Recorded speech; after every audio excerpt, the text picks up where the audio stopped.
আল্লাহ নবী মুহাম্মদ রাসূলুল্লাহ সাল্লাল্লাহু আলাইহি ওয়াসাল্লামের উপরে এক একটা কোরআনের আয়াত আল্লাহ পাক নাযিল করে দেয়। এই আয়াতের দ্বারা প্রমাণ হয়ে যায় এটাই, মজলিসটাকে তোমরা প্রশস্ত করে দাও, এই মজলিসটাকে তোমরা দীর্ঘ করে দাও। যখন তোমাদেরকে দীর্ঘ করার কথা বলা হবে, শরিয়াতের মজলিসগুলোকে তোমরা প্রশস্ত করে দিবে, দ্বীনের মজলিসগুলোকে তোমরা প্রশস্ত করে দিবে, কোরআনের মাহফিলগুলোকে তোমরা প্রশস্ত করে দিবে। এবং তোমাদের সামনে যেই অবস্থায় যখন বলবে তোমরা বেরিয়ে যাও, তোমরা বেরিয়ে যাবে, অর্থাৎ মসজিদ ওই মজলিসটার আদবের কথা আল্লাহ পাক কোরআনের মধ্যে জানিয়ে দিচ্ছে। শুধু তাই নয়, কোরআন এটাও এলান করে দিচ্ছে যারা ঈমান এনেছে এবং ইলম অর্জন করেছে, আমার আল্লাহ তাদের মাকামটাকে বাড়িয়ে দিয়েছে। এবং তোমরা যা কিছু করো আমার আল্লাহ পাক সব কিছু জানেন। অন্য একটা হাদিস দ্বারা প্রমাণিত, একটু ছোট করে বলে দিয়ে যে আপনাদের খিদমতে, ওয়া নবী হুরায়রা ক্বালা ক্বালা রাসূলুল্লাহ সাল্লাল্লাহু আলাইহি ওয়াসাল্লাম মান সালাকা তরিকা ইয়ালতামিসু ফীহি ইলমা সাহালাল্লাহু লাহু তরিকা ইলাল জান্নাতি। আল্লাহ নবী আল্লাহ রাসূলের সাহাবা হযরত আবু হুরায়রা রাদিয়াল্লাহু তাআলা আনহু, যিনি আমার নবীর সাহাবায়ে کرام হুজুরদের মধ্যে থেকে সব থেকে বেশি যিনি হাদিস রওয়ায়াত করেছিলেন 5374টা হাদিস, সেই হযরত আবু হুরায়রা থেকে হাদিসটা রওয়ায়াত হবে। তো আলোচনা নাকি দলিল আদিল্লা দিয়ে অসুবিধা নেই তো, একটু খেটে খুঁটে করি, তখন রষ্ট করে বসে আছে, একটু আওয়াজটা দেখি শুনি, নারায়ে তাকবীর হয়নি, একটু সবাই মিলে একসাথে একটু খুশি করে দেন, নারায়ে তাকবীর। সিলসিলায়ে ফুরফুরা শরীফ, সিলসিলায়ে ফুরফুরা শরীফ, মাসলাকে মুজাদ্দিদে জামান, নারায়ে তাকবীর। আল্লাহ নবী মুহাম্মদ রাসূলুল্লাহ সাল্লাল্লাহু আলাইহি ওয়াসাল্লাম এলান করে দেয়, পরিষ্কার মুস্তাফা হাদিস দ্বারা প্রমাণিত, বুখারী মুসলিমের রওয়ায়াত বলছে, কোন ছোট কিতাবের গল্প বলছি না আপনাদের খিদমতে। মান সালাকা তরিকা ইয়ালতামিসু ফীহি ইলমা, আমি বলি না, হুজুর এলান করে দিচ্ছে, যে ব্যক্তি জ্ঞান অর্জন করার জন্য রাস্তা দিয়ে হাঁটতে থাকবে, যে ব্যক্তি জ্ঞান অর্জন করার জন্য রাস্তার উপরে চলতে থাকবে, ওই জ্ঞানের জায়গায় যাবে বলে, গন্তব্য স্থলে যাবে বলে কদমটাকে ফেলে দিবে, আগিয়ে যাবে, ফীহি ইলমা সাহালাল্লাহু তরিকা ফিল জান্নাহ, সে যেন মনে করে সে দুনিয়ার রাস্তায় হাঁটছে না, সে যেন জান্নাতের দিকে, জান্নাতের রাস্তায় নিজেকে হাঁটিয়ে নিয়ে যাচ্ছে।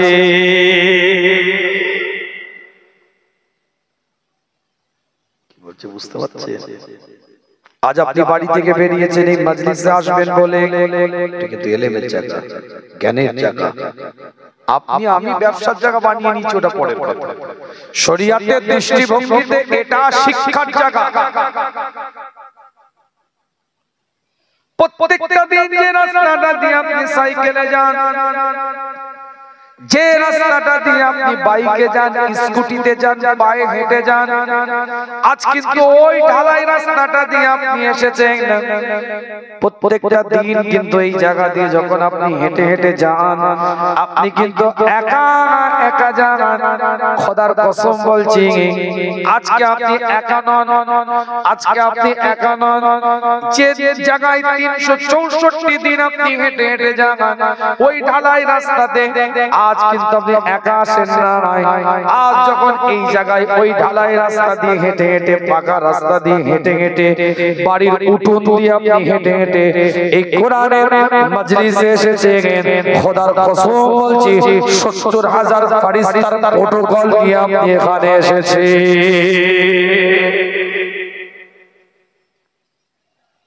আমার কথাটা বুঝতে পারছেন না? আপনি জান না এই রাস্তা দিয়ে, জান না এলাকার মানুষ, আপনারা হাঁটেন একা হাঁটেন? আজকে তো হেঁটে এসেছেন, সাইকেলে এসেছেন, বাইকে এসেছেন, মা বোনেরা হেঁটে হেঁটে এসছে, বেচারারা ওয়াজ শুনবে। ওরাও অন্য দিন হেঁটে হেঁটে যায়, আত্মীয় স্বজনদের বাড়িতে যায়, সাইকেলে করে যায়, পিছনে চেপে বাইকে যায়, গাড়ি করে যায়। আজ ওই মাগুলো এসছে, বোনগুলো এসেছে। অন্যান্য দিন 364 দিনের হাঁটা আর আজকের হাঁটা এক নয়। রাসূলের হাদিস বলছে, আমি চটি কিতাবের গল্প বলছি না আপনাদেরকে। 364 দিন হেঁটেছেন আপনার কোনো কাজের নিয়তে। আজ হেঁটে এসেছেন জান্নাতের টুকরাতে বসবেন ইলম অর্জন করার নিয়তে।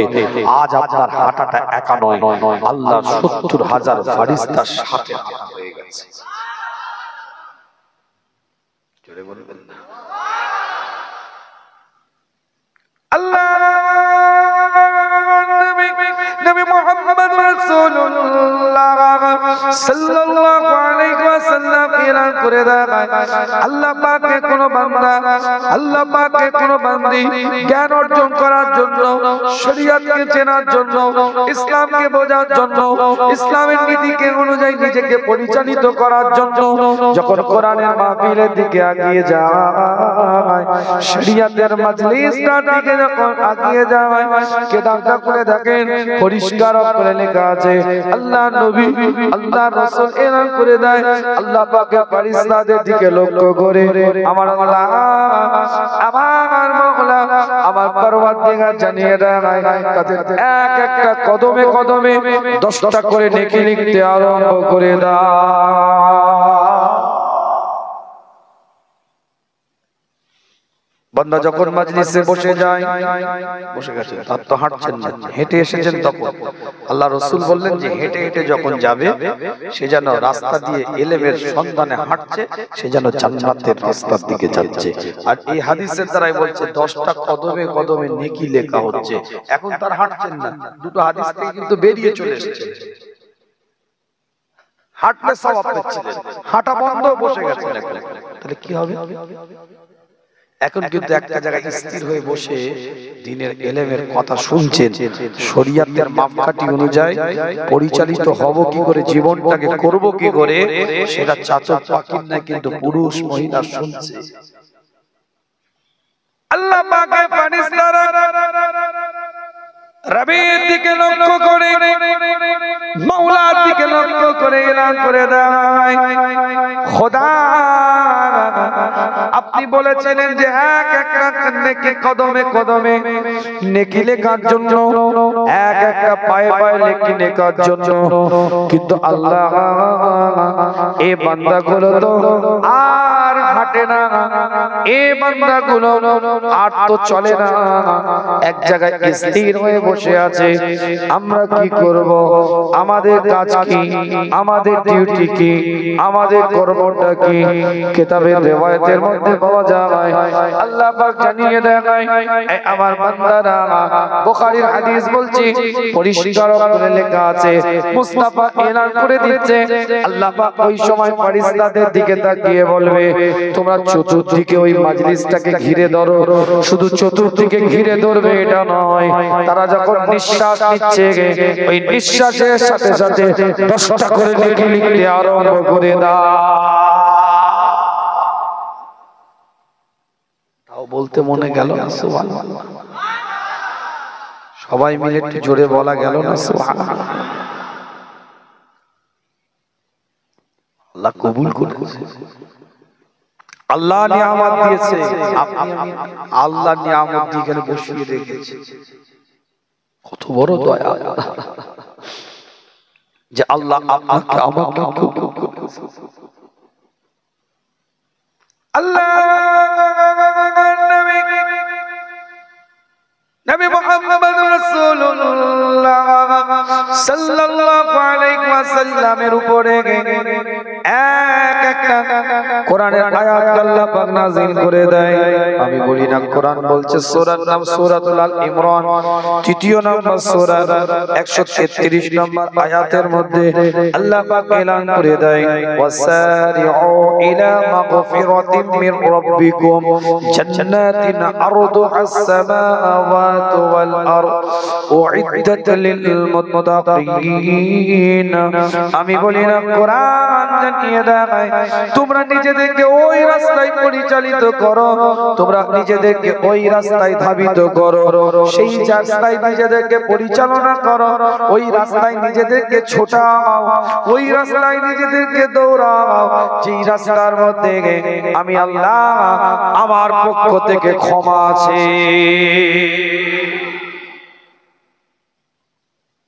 আলোচনা বোঝা যাচ্ছে তো বিষয়টা? আল্লাহ পাক বলছে আমি আল্লাহ শুধু ক্ষমা করি এটা নয়, আমি আল্লাহ তাদেরকে ক্ষমা করার সাথে সাথে একটা জান্নাতও দিই।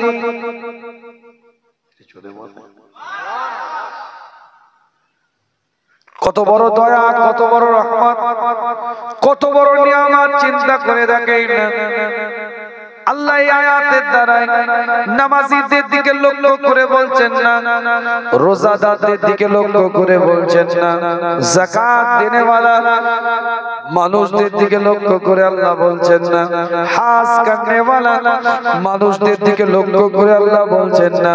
যারা ভটকে গেছে, রুট পরিবর্তন করে নিয়েছে, রাস্তা পরিবর্তন করে নিয়েছে, ট্র্যাক চেঞ্জ করে নিয়েছে, অন্য রাস্তায় নিজেকে পরিচালিত করে, তাদের দিকে লক্ষ্য করে আল্লাহ পাক জানিয়ে দিচ্ছে ছেড়ে দাও সবকিছু, সঠিক রাস্তায় নিজেকে পরিচালিত করো, চিন্তা করো না, আমি আল্লাহ ক্ষমাও করব, আমি আল্লাহ জান্নাত তোমাদেরকে দান করে দেব।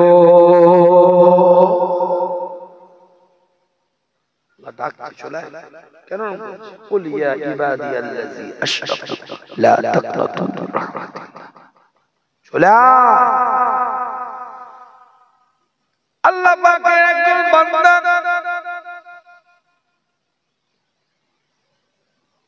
ভিন্ন খোদাকে ডাকতে থাকে, আওয়াজ দিয়ে বলতে থাকে বারবার, চিৎকার দিয়ে বলতে থাকে বারবার, ইয়া সানাম ইয়া সানাম, আওয়াজ দিয়ে বলতে থাকে বারবার। অন্য স্বজাতির মানুষ, অন্য ধর্মের মানুষ তার খোদাকে সে ডাকে, তার প্রভুকে সে ডাকে, তার রবকে সে ডাকে, আওয়াজ দিয়ে বলতে থাকে ইয়া সানাম ইয়া সানাম। হঠাৎ করে ঘুম এসে গেছে, নিদ্রা এসে গেছে, বারবার একটা শব্দ মনের মধ্যে জপার কারণে, বারবার একটা শব্দ মনের মধ্যে বলার কারণে ঘুমের ঘরেও ওটা বলতে আরম্ভ করেছে ইয়া সানাম ইয়া সানাম।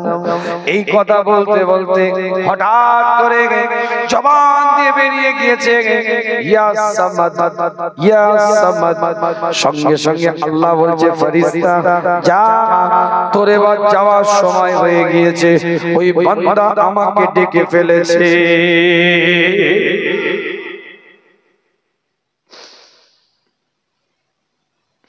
ফেরেশতা বলে আল্লাহ ও বান্দা তো তোমাকে হোশে ডাকে নাই, বেহুশ অবস্থায় ডেকেছে, ভুল করে তোমাকে ডেকে ফেলেছে। ও তো ডাকছিল ইয়া সানাম, সে তার প্রভুকে ডাকছিল, তুমি খোদাইটা ভালো করে জানো, সে তার আল্লাহকে ডাকছিল, সে তার প্রতিপালককে ডাকছিল, সে তার জবাব দিয়ে বলেছে ইয়া সানাম, এটা তুমি ভালো মতন জানো, সে তোমাকে ডাকতে চাইনি, সে তোমাকে বলতে চাইনি। ঘুমের ঘরে সানামটা সামাদ হয়ে গিয়েছে, কেন যাব আল্লাহ? আল্লাহ বলছে ফেরেশতা শোনো, এতক্ষণ সে মিথ্যা খোদাকে ডাকছিল, তার মিথ্যা খোদা তার আওয়াজে জবাব দেয় না, এখন সত্য খোদাকে সে ডেকেছে। আমি যদি জবাব না দিই, মিথ্যা খোদা আর সত্য খোদার পার্থক্য কোথা থেকে সে বুঝতে পারবে?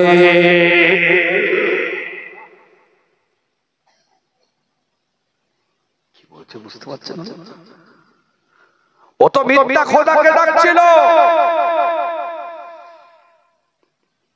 ভুল করেই না আমাকে ডেকে ফেলেছে। অজ্ঞানে অসচেতন, আপনাকে অচেতন অবস্থায় আমাকে নাই ডেকে ফেলেছে।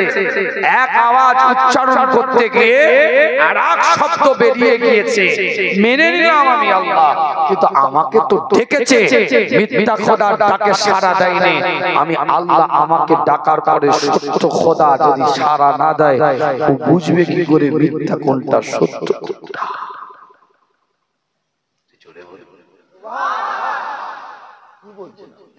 আপনার আল্লাহ আপনাকে কি করেছেন, আপনি কত গুনাহ করেছেন, দিয়ে দিতে লিস্ট আপনার।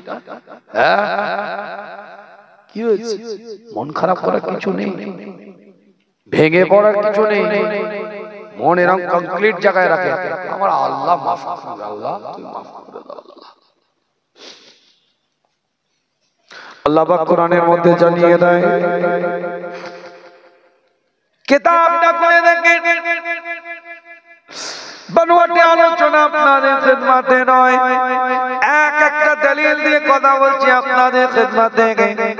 আল্লাহ কোরআনের মধ্যে এলান করে দেয়, এই সূরাতুল আল ইমরানের 135 নম্বর আয়াতের মধ্যে আল্লাহ বলছে, আও যালামু আনফুসাহুম যাকারুল্লাহ, বান্দা যদি তুই তোদের নফসের উপরে অত্যাচার করিস, নফসের উপরে যদি তোরা অত্যাচার করিস, কি অত্যাচার?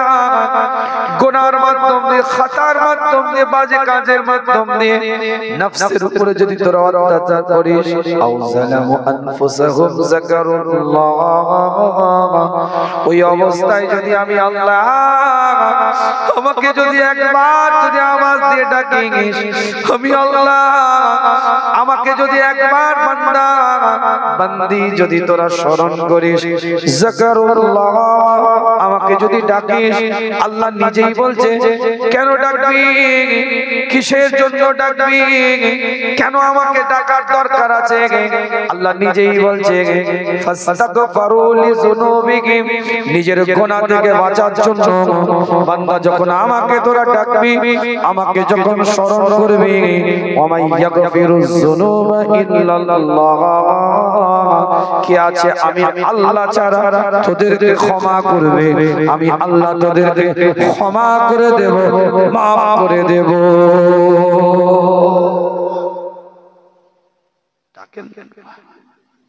ডাকার মতন ডাকে, তার জওয়ানি তওবা, খারদান কুওয়াতে পয়গম্বরি, জওয়ানি অবস্থা তওবাকে আল্লাহ পয়গম্বরের দরজা দান করে দেয়। দেখেছেন?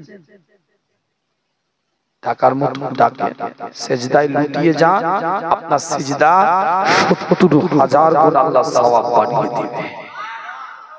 যুবক ছেলের একটা ইবাদত ৮০ বছরের বুড়ো মানুষের ইবাদতের সমতুল্য। ফিরে আসে, এখনো সময় আছে, রাস্তা বুঝে, রুট বুঝে, যদি সেই রুট সেই রাস্তায় চলতে পারি, এক একটা বান্দাকে আমার আল্লাহ কবুল করে নিয়ে ওলি বানিয়ে দিবে। জোরে বলেন না সুবহানাল্লাহ। হযরত মুসা আলাইহিস সালাম রবের দরবারে সালাতুল ইস্তিসকার জন্য দোয়া করে। বনি ইসরাঈলের মধ্যে দীর্ঘদিন পানি হচ্ছে না, বৃষ্টি হচ্ছে না। হযরত মুসা আলাইহিস সালাম ফরিয়াদ করে দোয়া করতে থাকে। কাতারে কাতারে বনি ইসরাঈলের মানুষগুলো দাঁড়িয়ে আছে, মুসা নবী আল্লাহর কাছে দোয়া করতে থাকে। আল্লাহ পাকের দিকে তাকিয়ে মুসা আলাইহিস সালাম বলছেন, আল্লাহ দোয়া কবুল করছো না কেন? আল্লাহ পাকের পক্ষ থেকে এলান হয়ে যায়, মুসা তোমার এই মাজলিসের মধ্যে, কাতারের মধ্যে এমন একটা মানুষ আছে যে মানুষটা আমি আল্লাহ আমার দরবারে ৪০ বছর ইবাদতের সিজদা করে না। মুসা ওই বান্দাটাকে বের করে দাও, তাড়িয়ে দাও, হাঁটিয়ে দাও। ও বান্দা মজলিসে থাকলে আমি আল্লাহ মুসা তোমার দোয়াকে কবুল করব না। ও বান্দাকে বের করে দাও, ওই বান্দাটাকে তাড়িয়ে দাও। আল্লাহ দিকে লক্ষ্য করে মুসা কালিমুল্লাহ এলান করে দেয়, খোদা ওই বান্দাকে চিনব কি করে, আর এত মানুষের মধ্যে আমার আওয়াজ পৌঁছাবে কি করে? আল্লাহ বললেন, মুসা আওয়াজ দেওয়ার দায়িত্ব তোমার, পৌঁছে দেওয়ার দায়িত্ব আমি আল্লাহ আমার। হযরত মুসা আলাইহিস সালাম চিৎকার আওয়াজ দিয়ে বলতে থাকে, এই মজলিসের মধ্যে যে ব্যক্তি 40 বছর রবের দরবারে ইবাদতে সিজদা করে নাই, ওই ব্যক্তিটা বেরিয়ে যাও। প্রকৃত মানুষের কানে গিয়ে পৌঁছেছে, ডান দিকে তাকায়, বাম দিকে তাকায়, সামনে পিছনে তাকিয়ে দেখে কেউ যখন বের হচ্ছে না, ওই ব্যক্তি অন্য কেউ নয়, ওই ব্যক্তিটা আমি। সঙ্গে সঙ্গে আল্লাহকে বলছে, আল্লাহ ভুল করেছি আমি, ত্রুটি করেছি আমি, খাতা করেছি আমি। এতগুলো মানুষের মধ্যে খোদা তুমি আমাকে বেউজ্জতি করো না, অপমানিত খোদা তুমি আমাকে করো না। আল্লাহ তুমি আমাকে ক্ষমা করে দাও, আল্লাহ তুমি আমাকে মাফ করে দাও, তুমি আমাকে ক্ষমা করে দাও আল্লাহ। আল্লাহর কাছে দুটো হাত তুলে ফরিয়াদ করতে থাকে। বৃষ্টি আরম্ভ হয়ে যায়, পানি আরম্ভ হয়ে যায়। মুসা নবী রবের দিকে তাকিয়ে এলান করে, আল্লাহ বান্দা তো বেরোলো না, আপনি পানি দিলেন, আপনি বৃষ্টি দিলেন, কিন্তু ওই বান্দাটা তো বেরোলো না। আল্লাহ পাক জানিয়ে দেয়, মুসা ওই বান্দা আমি আল্লাহ আমার দরবারে এতদিন নাফরমান ছিল, এখন ওই বান্দা আমার দরবারে ফরমাবরদার হয়ে গিয়েছে। আমি আল্লাহ তাকে কবুল করে নিয়েছি। তার অনুশোচনার কারণে আমি আল্লাহ তার বিগত দিনের গুনাহগুলোকে মাফ করে তোমার উপরে বৃষ্টিটা আমি আল্লাহ বর্ষণ করে দিলাম। জোরে বলে, চিৎকার দিয়ে বলা যাবে। রাস্তা বুঝেন, রুট বুঝেন, পথ বুঝেন, ভুল পথে ছিলাম, ভালো রাস্তায় ফিরে আসেন, শরীয়তের রাস্তাটা বোঝার চেষ্টা করেন। এক একটা দলিল দিচ্ছি আপনাদের খিদমতে, এক একটা ইবারতের উপরে আলোচনা। কিতাবটা খুলে দেখেন, হযরত ইব্রাহিম খলিলুল্লাহ জলিল কদর একজন নবী, রাসূল, পয়গম্বর। হযরত ইব্রাহিম আলাইহিস সালামের কাছে একজন মেহমান এসেছে। ইব্রাহিম আলাইহিস সালামের অভ্যাস হচ্ছে তিনি একা একা কোনোদিন খানা খেতেন না, তিনি কাউকে সঙ্গী করে নিয়ে একসাথে বসে তিনি খানাটা খেতেন।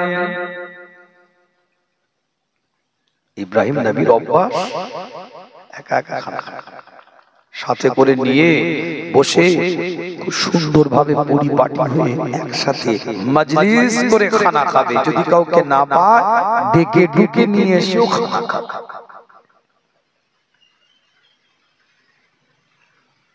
ইব্রাহিম আলাইহিস সালাম ওই ব্যক্তি এসেছে। ইব্রাহিম আলাইহিস সালাম বিসমিল্লাহ বলেছে, আল্লাহর নামে শুরু করেছে। ওই ব্যক্তিটাকে বলছে, তুমি শুরু করো। বলে, না আমি তোর আল্লাহর নাম নেব না। আরে ইব্রাহিম আলাইহিস সালাম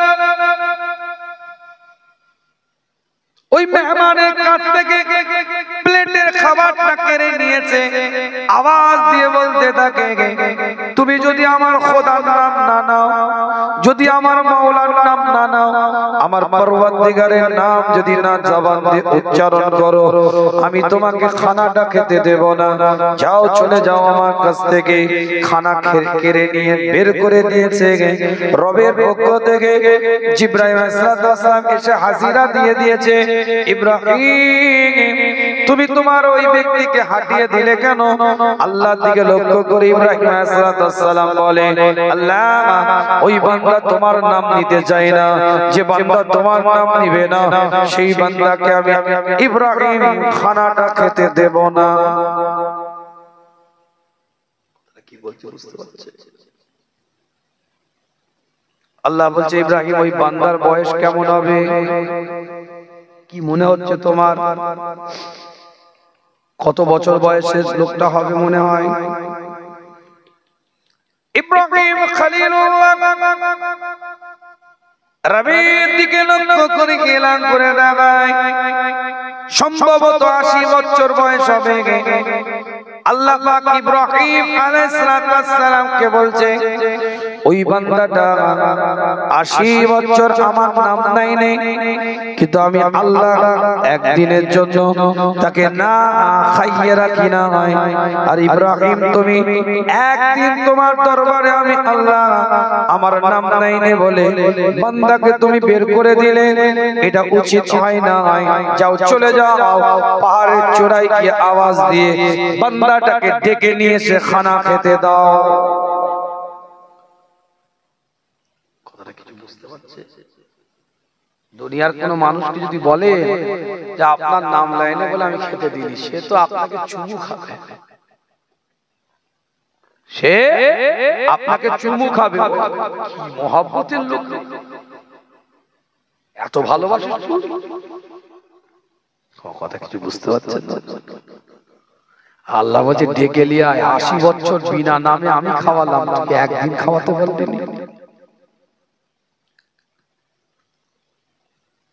পাহাড়ের চূড়ার উপরে উঠে গিয়েছে ইব্রাহিম আলাইহিস সালাম।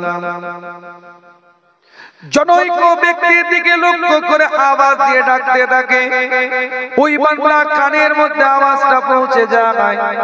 ব্যক্তিটা ইব্রাহিম আলাইহিস সালামের কাছে এসে বলে কি ব্যাপার, ডাকছো কেন? বলে খানা খেতে যাবে চলো। বলে আমি কিন্তু তোমার রবের নাম নিতে পারবো না। বলে নিতে হবে না। ইব্রাহিম আলাইহিস সালামের দিকে লক্ষ্য করে ওই ব্যক্তি বলতে থাকে তুমি খানার প্লেটটা আমার কাছ থেকে কেড়ে নিলে, তোমার রবের নাম নিতে নিনি বলে আজ কেন হঠাৎ করে তুমি একটুখানি পরে মত চেঞ্জ করলে, তোমার ডিসিশনটা চেঞ্জ করে দিলে, তোমার সব রকম শরীরের ভাষা বডি ল্যাঙ্গুয়েজ পরিবর্তন হয়ে গেল কেন?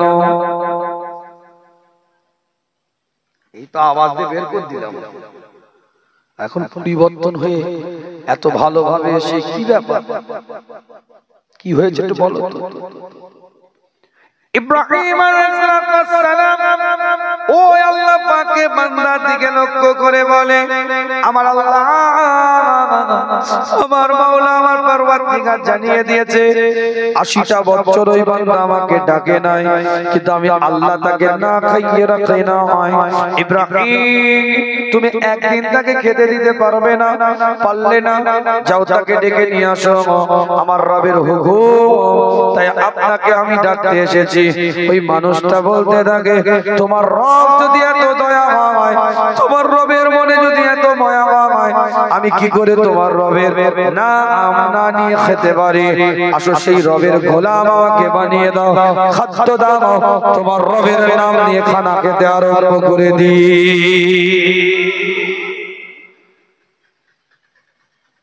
কথা কিছু বুঝতে পারছেন না? জীবনের নীতিমালা তৈরি করেন। এই মাজলিসগুলো হচ্ছে জীবনের নীতিমালা তৈরি করার জায়গা। তাই কোরআন দিয়ে দলিল দিয়েছিলাম, হাদিস থেকে দলিল দিয়েছিলাম। আবার বলি আপনাদের খিদমতে, ওয়ান আবি হুরায়রাতা ক্বালা ক্বালা রাসূলুল্লাহ সাল্লাল্লাহু আলাইহি ওয়াসাল্লাম মান সালাকা তারিকা, এই হাদিসটা বলে বুঝিয়েছিলাম যে রাস্তাটা দিয়ে ইলম অর্জন করার জন্য আগিয়ে যাবেন, ওই রাস্তাটা আপনার হাঁটার রাস্তা, জান্নাতের দিকে যেন আপনি আগিয়ে গেলেন। আনাস ইবনে মালিক قال قال رسول الله صلى الله عليه وسلم من خرج في طلب العلم فهو في سبيل الله حتى يرجع। আল্লাহ নবী يرجع, আল্লাহ নবী আল্লাহ রাসূল এলান করে দিলেন যে ব্যক্তি জ্ঞান অর্জন করার জন্য বেরিয়ে পড়বে, বেরিয়ে যাবে, যতক্ষণ পর্যন্ত পর্যন্ত ওই ব্যক্তিটা বাড়ির মধ্যে ঘরের মধ্যে গন্তব্য স্থলের মধ্যে ফিরে না আসে, হুজুরে আকরাম সাল্লাল্লাহু আলাইহি ওয়াসাল্লাম জানিয়ে দেয় যতক্ষণ পর্যন্ত সে জ্ঞান অনুসন্ধানের জন্য বাইরে থাকবে ততক্ষণ পর্যন্ত আমার আল্লাহ তাকে নিয়ামতের দ্বারা পরিপূর্ণ করে শহীদের দরজা দিতে থাকবে।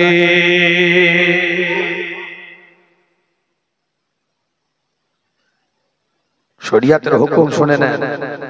কোন মানুষ যদি ওয়াজের মাহফিলে শরিয়াতের কোনো কিছু শেখার জন্য, জানার জন্য, দ্বীনি ইলম শেখার জন্য বেরিয়ে পড়ে, ওই অবস্থায় যদি তার মৃত্যু হয় সে জিহাদের সওয়াব পাবে, শহীদের মর্যাদা পাবে। এত মুতাবারাক জায়গা, তাও কম্বল থেকে বেরোতে মন চাই না। কত মা বোনরা কষ্ট করে বসে আছে, কথা ঠিক না? ভালোবাসে বলে তো বসে আছে। ছেলেদের থেকে মনে হয় পুরুষের থেকে মহিলারা বেশি। চাচা বলছে ঠিক, চাচা মনে দেখতে গেছিল চাচি। আল্লাহ পাক কোরআনের মধ্যে জানিয়ে দেন, সূরার নাম সূরাতুন নাহাল,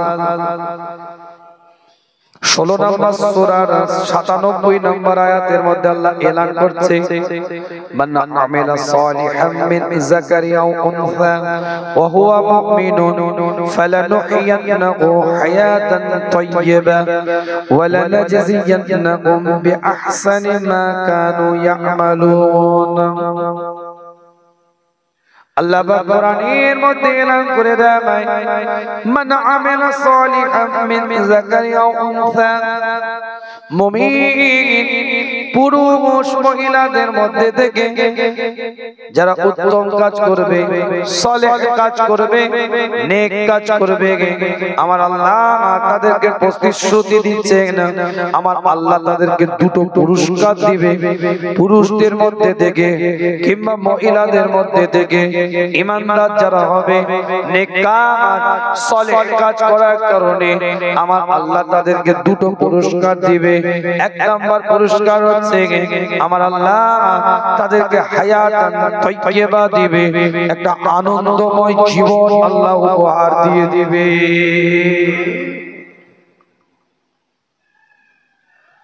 প্রত্যেকটা মা বোনকে বলবো, কষ্ট করে গভীর রাতে আপনারা বসে আছেন, এক একটা মাকে আজকে জানিয়ে যায় আপনাদের পীরের আওলাদ, প্রত্যেকটা মা, প্রত্যেকটা বোন আজকে এসেছেন আপনারা দ্বীনকে চেনার জন্য, শরিয়াতকে বোঝার জন্য, ইসলামের নীতিটাকে নেওয়ার জন্য, নবীর তরিকা অনুযায়ী চলার জন্য, শরিয়াতের বাঁধন অনুযায়ী নিজেদেরকে পরিচালিত করার জন্য আজ কোরআনে এর মাহফিলে এসেছেন। যে আলোচনা করছিলাম আপনাদের খিদমত থেকে সূরা আল ইমরানের দুটো আয়াত বলেছি, সূরাতুন নাহলের একটা আয়াত বলেছি, এবং তার সাথে সাথে সূরাতুল মুজাদিলা 11 নম্বর আয়াত বলেছি। দুটো হাদিস দ্বারা প্রমাণিত। একটুখানি বলে দিয়ে যায় আপনাদের খিদমতে, ইসলাম আপনাদের অধিকার দিয়েছে, সম্মান দিয়েছে, তাজিম ইসলাম আপনাদেরকে দিয়েছে। কেননা নবীরা আল্লাহ পাক কবুল করেছে। কোন মেয়ে ছেলে নবী আজ পর্যন্ত হয় না, রেকর্ড নেই কোন মেয়েরা নবী হয় না। অনেকে মনে করতে পারে তাহলে আল্লাহ হয়তো মেয়েদের সম্মানটাকে কমিয়ে দিয়েছে। নবী পুরুষদের মধ্যে হয়েছে, রাসূল পুরুষদের মধ্যে হয়েছে, পয়গম্বর পুরুষদের মধ্যে হয়েছে, মেসেঞ্জার পুরুষদের মধ্যে হয়েছে। কোন মেয়ে তো নবী হয় নাই, নেককার বান্দি হয়েছে, জাহেদা আবেদা বান্দি হয়েছে, সালেহ বান্দি হয়েছে, কিন্তু কোন নবী কোন রাসূল তো এখনো পর্যন্ত আখেরি জামানার নবী, শেষ রাসূল নবী পয়গম্বর খাতামান নবীন হয়ে গেল, কোন নবী পাওয়া যায় নাই মেয়েদের মধ্যে থেকে। মেয়েরা চিন্তা করতে পারে যে আমাদের হয়তো সম্মানকে আল্লাহ কমিয়ে দিল, কিন্তু মা মনে রাখবে ইসলাম তোমাদের সম্মানকে বাড়িয়ে দিয়েছে। মেয়েরা নবী হয় না, কিন্তু আমার আল্লাহ তাদেরকে নবীদের মা করে দুনিয়াতে পাঠিয়ে দিয়েছে।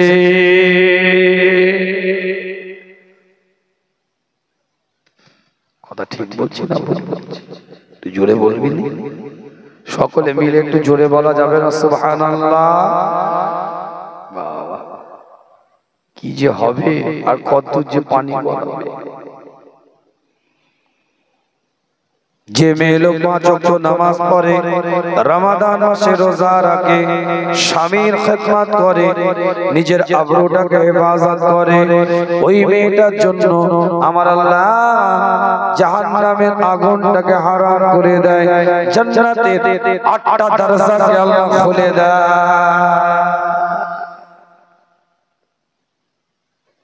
প্রত্যেকটা শাশুড়িকে বলবো, বৌমাগুলোকে মেয়ে মনে করো। আজ যে কটা বৌমা ওয়াজ শুনতে এসেছো, প্রত্যেকটা বৌমাকে বলি শাশুড়িগুলোকে মা মনে করো। কথা বলে না, কথা ঠিক বলছি না? সংসারটা শান্তি থাকবে, ভালোবাসা থাকবে। সেদিন একটা পোস্ট দেখছিলাম ফেসবুকে, লিখেছে আজ যদি সমাজের প্রত্যেকটা পরিবারের বাবা তাদের মেয়েদের দায়িত্বে থাকতো, মেয়েরা যদি তাদের সেবা যত্ন করত, মেয়েদের কাছে থাকতো, মেয়েদের দায়িত্বে থাকতো, তাহলে আজ কোন পরিবারের বাপ মাকে বৃদ্ধা আশ্রমে যেতে হতো না। একজন কমেন্টে লিখছে কত সুন্দরভাবে গুছিয়ে মাধুর্যতার সাথে, সমাজে যদি প্রত্যেকটা বৌমা নিজের শ্বশুর বাড়িতে যাওয়ার পরে নিজের শাশুড়িকে যদি মা বলে আখ্যায়িত করত, মনে করত, মায়ের নজরে যদি দেখতো, আজ কোন পরিবারের কোন শাশুড়িগুলো বা কোন পরিবারের কোন মা আজ বৃদ্ধা আশ্রমে যেতে হতো না। কি কথা ঠিক বলছি না? পরিবারটা তৈরি করেন ভালো করে, পর্দা পুশিদার বাড়ি বানিয়ে রাখেন, জীবনের নীতিমালা তৈরি হয়ে যাবে। যে বাড়ির মধ্যে একটা কন্যা সন্তানের জন্ম হয়, ওই বাড়ির দিকে আমার আল্লাহ রহমতের দরজাগুলোকে খুলে দেয়, হুজুর আমার জানিয়ে দেয় সাহাবাদের দিকে লক্ষ্য করে, আমার সাহাবারা তোমাদের বাড়ির সামনে যদি, তোমাদের বাড়ির মধ্যে যদি আমার সাহাবারা কোন আল্লাহ যদি একটা কন্যা সন্তান দেয়, ওই কন্যা সন্তানের পিতা ওই কন্যা সন্তানটার সাথে যদি খারাপ ব্যবহার না করে, ওই কন্যা সন্তানের পিতা ওই কন্যা সন্তানটার সাথে যদি ওই রকম জাহেলিয়াতের যুগের মানুষদের মতো জীবন্ত কবর না দিয়ে দেয়, ওই কন্যা সন্তানের পিতা ওই কন্যা সন্তানটার সাথে পুত্র সন্তান আর কন্যা সন্তানের মধ্যে ভালোবাসার যদি তারতম্য না করে, আল্লাহ নবী আল্লাহ রাসূল এলান করে দেয়, ওই কন্যা সন্তান কাল কিয়ামতের ময়দানে ওই বাপের জন্য জান্নাতে নিয়ে যাওয়ার জিম্মাদারের দায়িত্বটা নিয়ে নেবে। বাড়ি ছোট্ট মেয়ে থাকলে 5 বছর 4 বছর 3 বছরের মেয়ে ঘরে ঢুকে একটু গালটায় চুমা দিবে, একটু কপালটায় চুমা দিবে, ওটা আপনার বাড়ির মেয়ে নয়, ওটা আপনার জান্নাতের টুকরায় আপনি চুমা দিবেন। আমার 4.5 বছরে আমার মেয়ে আছে, 4.5 বছর, আর 2 মেয়ে এক ছেলে। ছোট মেয়েটার বয়স 4.5 বছর। বাড়ি থেকে যখন ফোন করে, অডিও কল ভয়েস কল করে, ও পাশ থেকে বলে আব্বুকে বলো যেন ভিডিও কল করে আমি দেখব। কথা কিছু বুঝতে পারছে? কেন এক দিন এমনও হয় 3 দিন 4 দিন বাড়ি বাইরে, আবার বাংলাদেশ আসাম গেলে তো 15 দিন 20 দিন 1 মাস বাড়ি বাইরে। এই যে ভালোবাসা, এই যে মেয়েটা আস্তে আস্তে বড় হচ্ছে, 18 বছর 20 বছর 22 বছর পরে বিয়ে দিয়ে দিবেন বাড়ির মেয়েটাকে, কার বাড়িতে গিয়ে পড়বে, কি রকম থাকবে, কি অবস্থায় আছে, বাপ মা কষ্ট পাবে, এটা মনে করে সঠিক কথাটাও বলে না। কথা ঠিক না আব্বা, ঠিক আছে না আম্মা, ঠিক আছে, কি ভাই কথা ঠিক না, লুকিয়ে রাখে, ছুপিয়ে রাখে। আপনার বাড়ির মেয়ে অধিকার, অধিকার অনেকে আছে বলে বিয়ে দিয়ে দিয়েছি আবার কিসের জমি জায়গা, কি কথা ঠিক না? সমাজে একটা প্রচলন আছে, মেয়েদের কোনো অধিকার নেই, লাটের বাট, ছেলে খালি বসে বসে খাবে ভাই বাপের সম্পত্তিতে। আর ওই ছেলে আমার বাপকে 25 বছরে রমণী সুন্দরী মহিলার বিয়ে করে আনার পরে রূপ চেঞ্জ হয়ে গেছে। কি কথা ঠিক বলছি না? তার জন্য পরের মেয়ে দোষী নয়। অনেকে নিজের পরিবারের লোক পরের মেয়েকে দোষী করে, ওই বউটা ঢোকার পর থেকে এইটা হয়েছে, ওই ঢোকার পর থেকে ওই মাথা খেয়েছে, ইয়ে করেছে। পরের মেয়েকে দোষ করতে দিচ্ছ কেন? 10 মাস 10 দিন যে ছেলেকে পেটে ধরেছো সে ছেলেকে এখনো তুমি তৈরি করতে পারোনি, পরের মেয়ে দোষ দিচ্ছ কেন? 2.5 বছর দুধ খাওয়ালে সে ছেলেকে তৈরি করতে পারলে কি ভাই কথা ঠিক? কি নিমক হারাম ছেলে, নিমক হারাম। কোরআনের সব আয়াতের ব্যাখ্যা আছে, একদম ছোট্ট পয়েন্টটা বলে দিয়ে বিদায় নেব আপনাদেরকে। কোরআনে আয়াতের ব্যাখ্যা আছে না নাই, স্পষ্ট শব্দ আছে না নাই? কিছু শব্দ আছে যেগুলোকে হুরফে মুকাক্কাত বলা হয়, তার অর্থ হচ্ছে আল্লাহু আ'লামু বিমুরাদি। কিন্তু কোরআনে আল্লাহ এক জায়গায় একটা শব্দ ব্যবহার করেছে যেটার অর্থ নেই, সেটা হচ্ছে আমাদের মুখের আওয়াজ উফ। এই উফ শব্দের কি কোনো অর্থ আছে? কথা বলে না কেন? উফ শব্দটা কিসের প্রকাশ? কষ্টের প্রকাশ। আল্লাহ এটা বলেনি যদি কেউ তোমরা তোমার বাবা মাকে কষ্ট দাও, এটা বলেনি আল্লাহ। আল্লাহ বলছে তোমার আচরণের কারণে, তোমার কথাবার্তার কারণে, তোমার মন্তব্যের কারণে, তোমার ওপিনিয়নের কারণে তোমার বাবা মা যদি জবান দিয়ে উফ উফ যদি শব্দটা উচ্চারণ করে তুমি শেষ হয়ে যাবে। এটা বিরাট ব্যাখ্যা। আল্লাহ উফটাই কেন বললেন? কেন বাপ মা তার হাত তুলে সন্তানের জন্য বদদুয়া করতে পারবে না? ওই উফটাই বদদুয়ার পারা হয়ে যাবে। উফটা করতে দিও না তোমার বাবাকে। কি দেখাচ্ছেন আপনি? 70 বছর বয়স হয়ে গেছে চাচা, মুরব্বি, কথা কিছু বুঝতে পারছেন না? 70 বছর বয়স হয়ে গেছে, এখন মুয়াজ্জিনে আগে গিয়ে মসজিদে আল্লাহ আল্লাহ আল্লাহ আল্লাহ আল্লাহ জিকির করছে, ভালো বিরোধী নয়। কিন্তু 30 বছর ব্যাকে চলে যাও, পিছন দিকে যাও, চাচার আসল পোল রূপ খুলে গেছে। ভাইয়ের সম্পত্তি জোর করে, বোনের হক জোর করে নিজের নামে রেকর্ড করে বসে আছে। আপনি বলে হুজুর কি তাহলে পরিবর্তন হবে না? আপনি তো পরিবর্তনের ওয়াজ করছেন, রাস্তা চেঞ্জ করে ফিরে আসার পরিবর্তনটা তো হওয়ার মতন হতে হবে। যে ভাইয়ের সম্পত্তি তুমি রেকর্ড করেছো জোর করে, তার ভাইটা ছেলেটা বেঁচে আছে, ভাইটা নেই, যাও ছেলের কাছে, ভাইপোর কাছে গিয়ে বলো তোর বাপের 2.5 কাঠা জমি আমি বেশি নিয়ে রেখেছিলাম, ফেরত দিতে হবে না মাফ করে দিবি না তার দরুন টাকা দিতে হবে, কি করতে হবে বল? বোনটা বেঁচে নেই, বোনের ছেলেটা বেঁচে আছে, যাও ভাগনার কাছে যাও, বাবা তোর আমি মায়ের আমি এই সম্পত্তিটা নিয়ে রেখেছিলাম ভাগ দিইনি, কি করবি বল? মাফ করে দিবি না আমাকে ফেরত দিতে হবে না তার বিনিময়ে অন্য জায়গা দিতে হবে না টাকা নিবি, কি করবি বল? ক্লিয়ার করে নেন। ক্লিয়ার জায়গায় এসে আল্লাহর দরবারে দোয়া চান। আল্লাহর কাছে দোয়া চাইতে হবে না, তার দরবারে মাফি পেয়ে গেলে আল্লাহ বলছে আমি এমনি মাফ করে দেব। প্রত্যেকটা মাবুদকে বলবো গোসল যে জায়গায় করবেন ঘেরা থাকবে। অনেক জায়গায় পুকুর ঘাটের মধ্যে গোসল করে ছেলে মেয়ে একসাথে। কি ভাই কথা ঠিক বলছি না?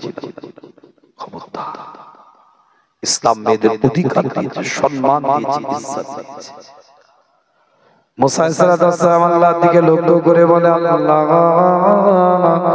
আপনি যে বান্দাদের উপরে খুশি, আপনি যে বান্দাদের উপরে খুশি হয়ে আছেন আমরা বুঝবো কি করে?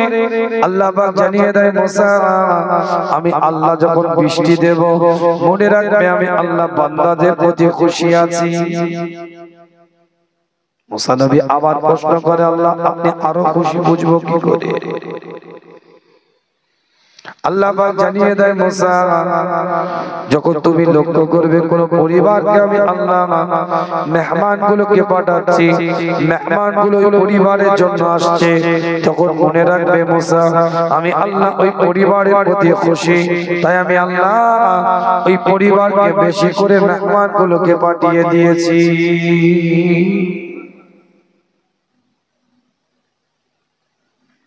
মুসা আলাইহিসসালাম আল্লাহর দিকে লক্ষ্য করে এলান করে, রব্বে আল্লাহ দয়াময় পরওয়ারদিগার, আপনি যে সব থেকে বেশি খুশি, আপনি যে সব থেকে আমাদের উপরে বান্দাদের উপরে বেশি খুশি আছেন, কি করে বুঝবো আমরা, কি করে অনুধাবন করব আমরা আপনি যে আমাদের প্রতি সব থেকে বেশি খুশি এটা বুঝবো কি করে? আল্লাহ পাক জানিয়ে দিলেন, মুসা যখন দেখবে আমি আল্লাহ কোন বাড়িতে কোন পরিবারকে আমি আল্লাহ কন্যা সন্তানটাকে দিয়েছি, মনে রাখবে আমি আল্লাহ ওই পরিবারের উপরে খুশি আছি, তাই ওই পরিবারকে আমি আল্লাহ কন্যা সন্তানটা দান করে দিয়েছি।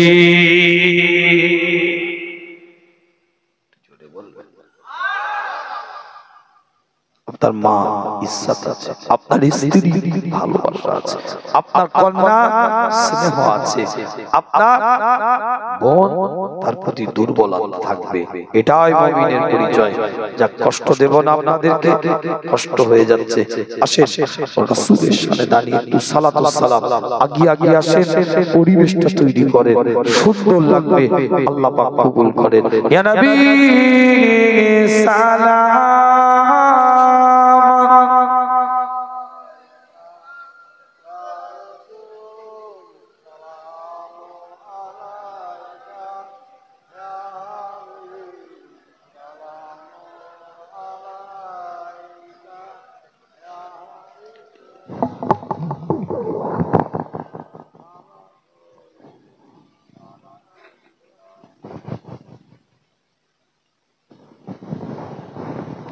আগে আগে আসেন, ভালো লাগবে, একটু আগে আগে আসেন। আশেপাশে যারা আছেন মজলিসের মধ্যে চলে আসেন, আশেপাশে যারা আছেন মজলিসের মধ্যে চলে আসেন, সকলে ভিতরে ঢুকে যান, ভিতরে ঢুকে